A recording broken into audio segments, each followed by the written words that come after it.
Cooper Flagg wants Mavs fans to know things are going to be all right. The rookie phenom took control in the second half with a jaw-dropping array of offensive highlights. Another 30-point game for the 19-year-old. And he went toe-to-toe with the alien himself. Wemby was special. 29 points with 5 threes tonight. 11 rebounds, 6 assists, 2 steals, 3 blocks. But the shorthanded Mavericks made San Antonio work for it. In the end, the Spurs walk away with the win, 135-123 the final. Mavs Center Court presented by the law offices of Thomas J. Henry. Welcome to the postgame show. Dana Larson along with Brian Damaris, and the Mavericks do not get the win once again, but we did get yet another front row seat to the launch of a superstar. And Brian, the beginning of what looks like it's going to be a very juicy Texas rivalry between these two teams. This I-35 rivalry between maybe the two best players under the age of 25 in the NBA. And we saw them go toe-to-toe tonight. And this is just the second meeting that we're going to see for the next 20 years. These two go at it, and they delivered tonight in an amazing way. Cooper Flagg with his 4th straight game of more than 30 points, and Victor Wembanyama just showing why he's so potent and such an important part of what is a team that could easily come out and win the West tonight. So fun because we know how fun it is to have a rivalry like this with the Spurs. It's Dirk and Duncan all over again. Duncan all over again. And here we are just beginning to watch it unfold. And you've got the two overall number 1 picks here. You've got the two game changers, the two faces of the franchise. And Cooper Flagg has been unleashed here in these last couple of games. It is full speed ahead now. And you could see him unafraid as he did go toe-to-toe with Victor Wembanyama, who is absolutely sensational. But to watch the two of them show off their different games, and who knew we were going to get the long-range version of Wemby tonight, Brian. Hitting his first 5 threes of the game, and it's all in Spurs scoring in the early part of this one that got him that early part of the lead. And look, when he can do that as well as what he's able to do from the inside, he becomes almost unguardable. And then you just add what he brings on the defensive end. Remember Victor Wembanyama's first game as a rookie against the Dallas Mavericks. Dirk Lively outplayed him. Yes. And then you see what he is just a couple of years later. Cooper Flagg's very first game as a rookie here in a 30-point loss to the San Antonio Spurs and Victor Wembanyama. Look at the difference between that Cooper Flagg, who didn't score in the second half, and this one here tonight, didn't score in the first half rather, and then this one here tonight where he puts up his 4th straight game of 32 points.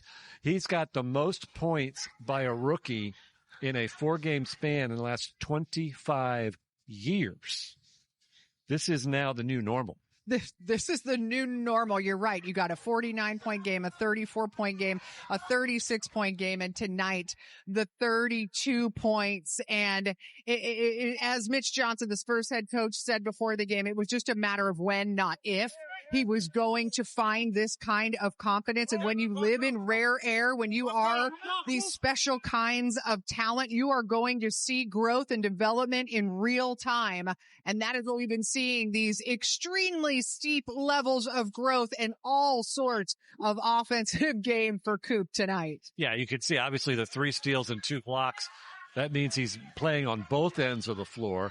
Some great help defense blocks. And then what do you have to do when you've got Victor Wembanyama and those long arms at the rim? You got to hit the mid-range. And he was able to go to that, hit the mid-range shots. And oh, by the way, he went 2 of 5 from 3. And when that 3-pointer becomes more consistent and even better, then he becomes that 3-level scorer that becomes so difficult. Look at these numbers in the last 4 games. 38 points a game, shooting 44% from 3 and 9 boards. I mean, that is, there's that stat in the yellow down below that I was talking about. The last 25 years, that's the most points by a rookie by 7.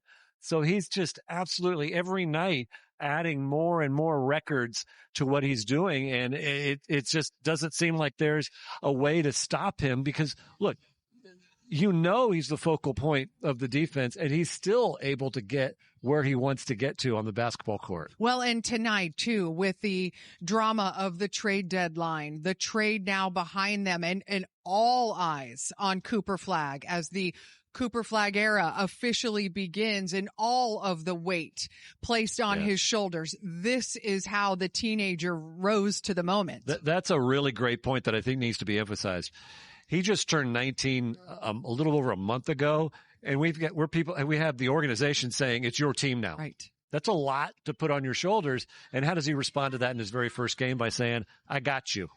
I'll put up 32. Everything is cool. And listen, that's why this trade was made, because his development, I think, advanced far beyond what even the Mavericks thought he could do. It was a hockey stick in terms of where he is. He's supposed to put 4 30-point games up. That, again, these are numbers that they haven't seen in decades.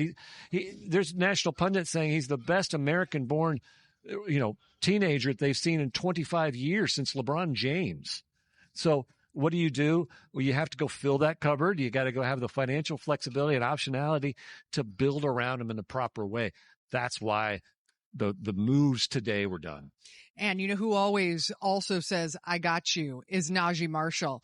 And that is another reason it was so satisfying and felt so good to see Najee Marshall in a Mavericks uniform today, because when Cooper Flagg was really having to work hard in that first half for his 10 points, Najee had the offense go, and he had a 20-point first half and just continued. I love the way he bounced back after a pair of slower, quieter games for him and came up with just the third 30-point game of his season. Yeah, look, if you want to know that if there's a human element to basketball, this is an example, right? Yes, they see their names in the headlines and the trade deadlines. He said publicly, I want to stay a Maverick. I love playing with Cooper Flagg.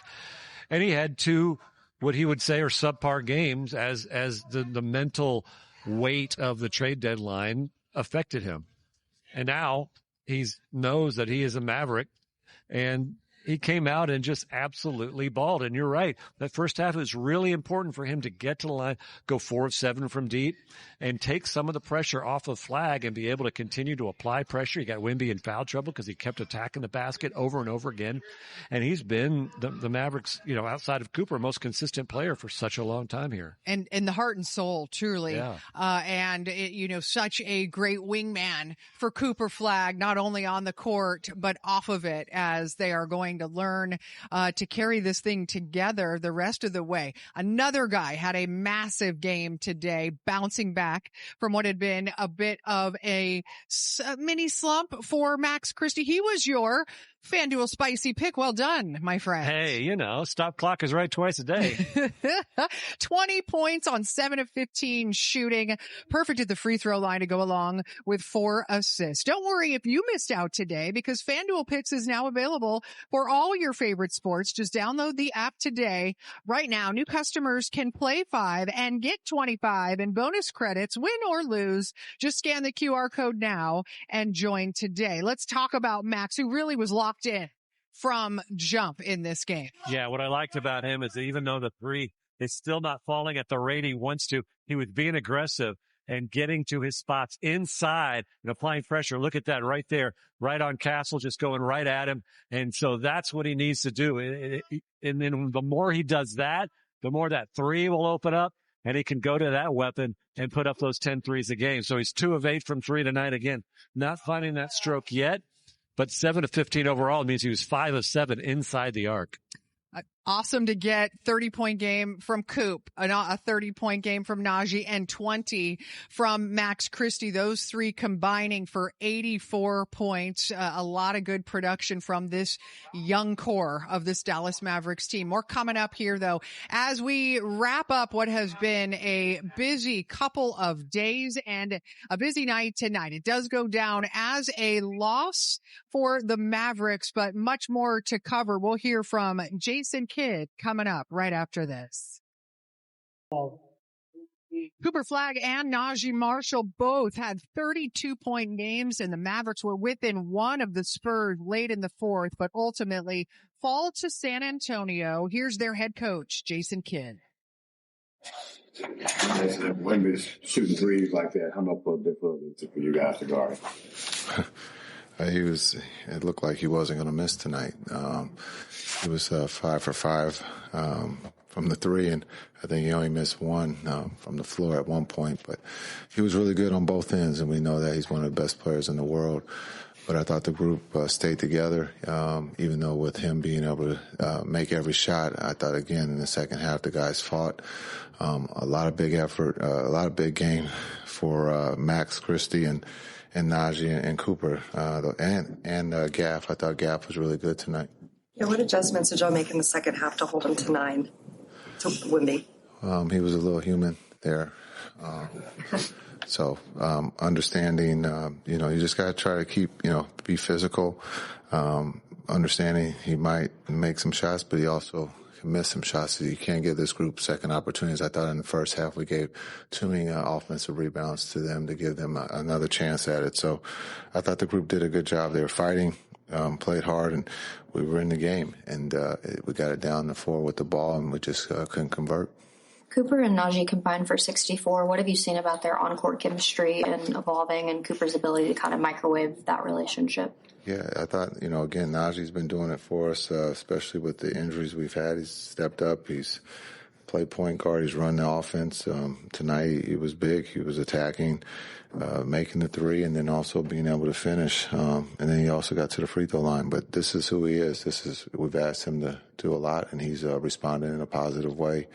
And then Coop has been doing this at a high level here for a while. So, again, to be able to put up 30 against a really good defensive team is very impressive for a rookie.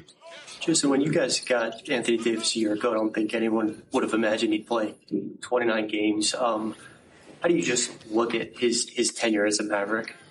It was unfortunate, just health.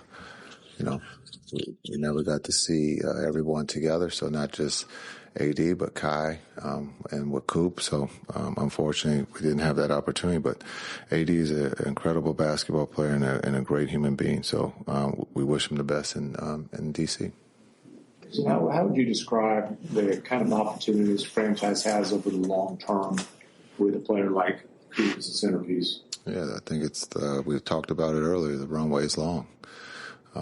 He's 19 years old, and he's developing, understanding the NBA game, the schedule, the physicality, and so his game, is very impressive. And so now it's for us to find those pieces that fit, and we believe we have some of those pieces already.